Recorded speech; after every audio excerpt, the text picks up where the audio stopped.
विनय कारगिल की वादियों में एक सिपाही के रूप में तैनात था। वह अब की बार छुट्टियों में अपनी बहन के पास गांव आया हुआ था।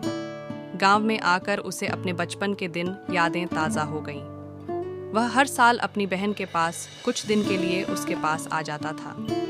अभी तक उसकी शादी नहीं हुई थी। एक दिन उसने गांव में एक लड़की देखी। वह लड़की उसकी बहन के पड़ोस की थी। वह लड़की इतनी सुंदर थी कि उसको देखकर उसने अपनी बहन को कहा, दीदी, रामकिशन की लड़की से मेरी शादी की बात चलाओ ना। आज उसकी बहन ने उसका रिश्ता उसी लड़की से करवाने के लिए उसने अपने भाई को अपने गांव बुलाया था। दीदी, इस लड़की के माँ बाप से तुमने मेरी शादी की बात की? हाँ, मैंने इसके घर वालों से तुम्हारी शादी की बात चलाई है। ये लड़की हमारी जात की नहीं है। मुझे जातवाद से कुछ नहीं लेना। उसके पिता के पास देने के लिए इतना दहेज भी नहीं है। मुझे दहेज वहेज से कुछ नहीं लेना देना, क्योंकि यह मुझे इतनी पसंद आई है कि वह चाहे किसी भी जाति की हो, मुझे कोई फर्क नहीं पड़ता है। मेरे भाई उस लड़की के 5 भाई बहन हैं। वह एक गरीब परिवार से संबंध रखती है। एक महत्वपूर्ण बात तो मैं बताना ही भूल गई, यह लड़की अनपढ़ है। इसके माता पिता ने इसे स्कूल में नहीं भेजा। यह लड़की इतनी सुंदर है कि कोई भी लड़का इसकी सुंदरता पर मोहित हो जाए। मेरी बहन, मुझे तो सुंदर बीवी ही पसंद है। अपने दोस्तों के साथ इसे कैसे मिलवाना है, इसे सारे कायदे कानून मैं इसे सिखा दूंगा। मुझे इससे कोई फर्क नहीं पड़ता। इसके बावजूद भी मैं इससे शादी करने के लिए तैयार हूँ। मेरे भाई उस लड़की के 5 भाई बहन हैं। वह एक गरीब परिवार से संबंध रखती है। एक महत्वपूर्ण बात तो मैं बताना ही भूल गई, यह लड़की अनपढ़ है। इसके माता पिता ने इसे स्कूल में नहीं भेजा। यह लड़की इतनी सुंदर है कि कोई भी लड़का इसकी सुंदरता पर मोहित हो जाए। मेरी बहन, मुझे तो सुंदर बीवी ही पसंद है। अपने दोस्तों के साथ इसे कैसे मिलवाना है, इसे सारे कायदे कानून मैं इसे सिखा दूंगा। मुझे इससे कोई फर्क नहीं पड़ता। इसके बावजूद भी मैं इससे शादी करने के लिए तैयार हूँ। अपने भाई की बात सुनकर उसकी बहन हैरान रह गई। वह सोचने लगी कि मेरा भाई कितना दिलेर है। उसने पारुल के माता पिता को बुलाया। उन्होंने इतना अच्छा लड़का देखकर कहा, हमें भला शादी से क्यों इनकार होने लगा? हमें रिश्ता मंजूर है। एक शर्त पर हमें यह रिश्ता मंजूर है। हमारे पास अपनी लड़की को देने के लिए दहेज नहीं है। कल शादी के लिए अच्छा मुहूर्त है। आप हम दोनों की कल ही शादी करवा दो। अभी मेरी भी छुट्टी है, परंतु ना जाने मुझे कब युद्ध क्षेत्र से बुलावा आ जाए। इसलिए मैं चाहता हूं कि अपनी शादी के पश्चात अपने बूढ़े माँ बाप की इच्छा को अवश्य ही पूरी कर दूं। लड़की वाले मान गए और उन्होंने दूसरे ही दिन विनय और पारुल की शादी कर दी। विनय ने अपनी बहन को गले लगाया और कहा, अगले साल मैं फिर आपके पास आऊंगा। यह कहकर उसने अपनी बहन से विदा मांगी। शादी करके विनय अपने घर वापस आ गया था। उसकी पसंद को देखकर लोग उसे कहते, वाह, क्या सुंदर परी जैसी दुल्हन लाए हो। रुपेश अपने मन में कहीं ना कहीं सोच रहा था कि पहले उसे समाज में उठने बैठने के तरीके सिखा देता हूँ। मैं अपने दोस्तों के साथ उसे यूं नहीं मिलवा सकता हूँ, क्योंकि गांव के रहन सहन और शहर के तौर तरीकों में दिन का अंतर है। पारुल को अपने साथ क्लब होटलों में ले जाने लगा। पारुल विनय के परिवार में पूरी तरह से घुल मिल गई, लेकिन पढ़ाई के नाम पर बिल्कुल शून्य थी। उसने एक कक्षा तक भी पढ़ाई नहीं की थी। उसे देखकर कोई भी नहीं कह सकता था कि वह पढ़ी लिखी नहीं है। जब भी वह अपने घर छुट्टी पर आता तो उसे लेकर अपने दोस्तों से मिलवाता।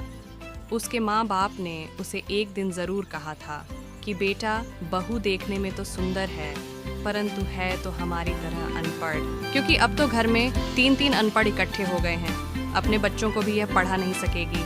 और तुम तो युद्ध क्षेत्र में रहते हो। जब तुमने शादी कर ही ली है तो अब हम क्या कह सकते हैं। विनय को युद्ध क्षेत्र से बुलावा आ चुका था। उसे दूसरे दिन ही रणभूमि में जाना था। विनय ने अपनी पत्नी से विदा ली। उसकी पत्नी ने तो रोते हुए अपने पति को विदा किया। अरे पगली, अपने पति को हंसते हुए विदा करते हैं, क्योंकि मातृभूमि की रक्षा करने का अवसर तो किसी किसी भाग्यवान को ही मिलता है। तुम्हें तो अपने पति पर गर्व करना चाहिए। पारुल ने अपने पति के माथे पर तिलक किया और वह उसे जाते हुए उसे बाहर तक छोड़ने आई थी। विनय को गए हुए काफी दिन हो चुके थे। एक दिन उसके घर पर तार आई। डाकिया तार देकर गया। जब उसने तार शब्द सुना तो वह जोर जोर से रोने लगी और रो रो कर उसने अपने सास ससुर को कहा कि शहर से तार आई है। वह फूट फूट कर रोने लगी। उसको रोता देखकर उसके सास ससुर भी रोने लगे। उसने अपने देवर को बुलाया। उसके देवर को पता चल चुका था कि शहर से तार आई है। जब उसने अपनी भाभी को रोते देखा, बोला, भाभी, मैं बाजार जाकर सामान लेकर आता हूँ, क्योंकि शहर से फ़ोन आ चुका था कि गाड़ी 11 बजे के करीब घर पहुँचेगी। उसको रोता कि गाड़ी 11 बजे घर पहुँच जाएगी। उसके घर में लोगों को इतनी ज़्यादा भीड़ थी कि उसके घर में बैठने के लिए जगह भी नहीं बची थी। चारों तरफ सन्नाटा ही सन्नाटा था। रुपेश के दोस्त सब उसे आखिरी सलाम देने के लिए बाजे गाजे से विदा करने वाले थे। 11 बजे के करीब एक पुलिस की जीप उनके घर के पास खड़ी थी। उसमें से विनय नीचे उतरा। उसने हैट पहन रखी थी। विनय ने जैसे ही घर में सन्नाटा देखा और वहां से रोने चिल्लाने की आवाज़ सुनी तो उसके कानों में सींटियाँ बजने लगी। वह सोचने लगा कि कहीं मेरी पत्नी को तो कहीं कुछ तो नहीं हो गया, मेरी बूढ़ी माँ या पिता को तो कुछ तो नहीं हो गया, जो लोग ज़ोर ज़ोर से रो रहे हैं। उसके दिमाग में तरह तरह के ख्याल आ रहे थे। वह दौड़ा दौड़ा अंदर गया और अपनी माँ प्रणाम। हे भगवान, क्या अनर्थ कर डाला। बहू ने हमें क्या खबर दी? मैंने अपने आने की खबर आपको तार के माध्यम से दी थी और फोन पर यह भी कहा था कि 11 बजे तक हम आ जाएंगे। अरे तुमने ये क्या अनर्थ कर डाला? मेरा बेटा तो जिंदा है। आज सुबह ही डाकिया तार देकर गया था। मुझे क्या पता था कि तार में अच्छी खबर भी होती है। मुझे तो पता था कि तार में बुरी खबर ही होती है। ये बातें मैंने मोहल्ले में अपनी सहेलियों को बताई। जिसने सुना वह भी यहाँ आए बिना ना रह सकी। मैं आज आपको एक सच्चाई से अवगत कराना चाहता हूँ। मैंने अपनी पसंद की लड़की से शादी की, इसकी सुंदरता पर मोहित हो गया और मैंने सोचा कि वह भी मुझे मेरे तौर तरीके सीख कर मुझे खुश कर देगी।